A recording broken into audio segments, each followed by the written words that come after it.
বন্ধুরা, আজকে আমি এমন একটা জিনিস দেখাতে যাচ্ছি যেটা কোনো খাবার নয়, যেটা টবের মাটিতে প্রয়োগ করলে গাছেতে আসবে অসংখ্য পরিমাণে ফুল ও কুঁড়ি। এই তরল খাবারটা কতদিনের অন্তর অন্তর কতটা পরিমাণে গাছেতে প্রয়োগ করতে হবে, কোন কোন গাছেতে প্রয়োগ করতে হবে, সমস্তটাই আজকে আমি তোমাদের বলবো ও দেখাবো। তাই বন্ধুরা, আমি তোমাদের বলবো যে আজকের এই ভিডিওটা একটু স্কিপ করো না। আজকের এই ভিডিওটা স্কিপ করলে তোমরা ছোট ছোট কিছু গুরুত্বপূর্ণ তথ্য মিস করবে।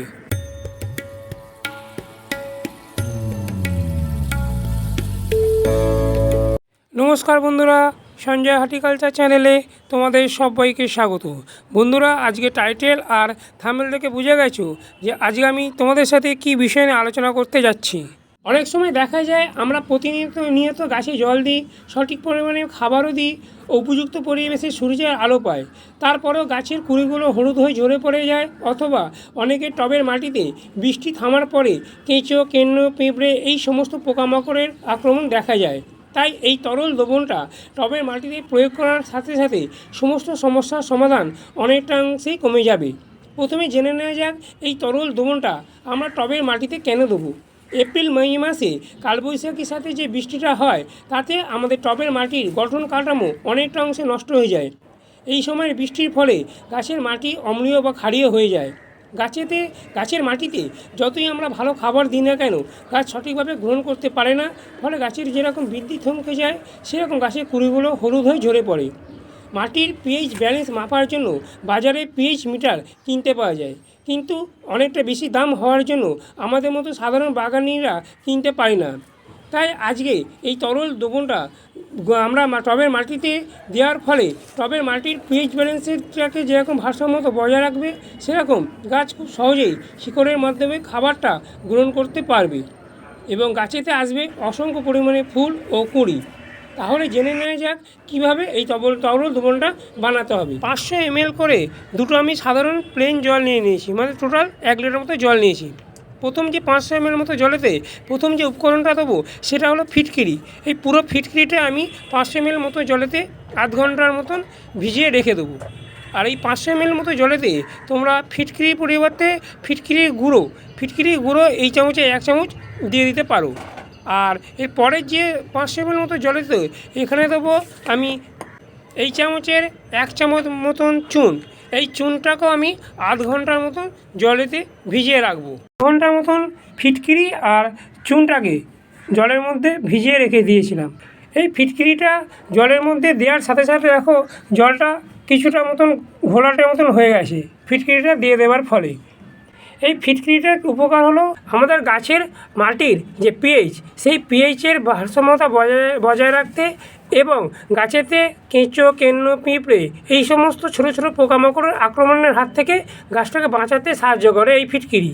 এই যে চুন, এই চুনটা তোমরা কোথায় পাবে? এই চুনটা তোমরা হার্ডওয়্যারের দোকানে এই চুনটা তোমরা পেয়ে যাবে।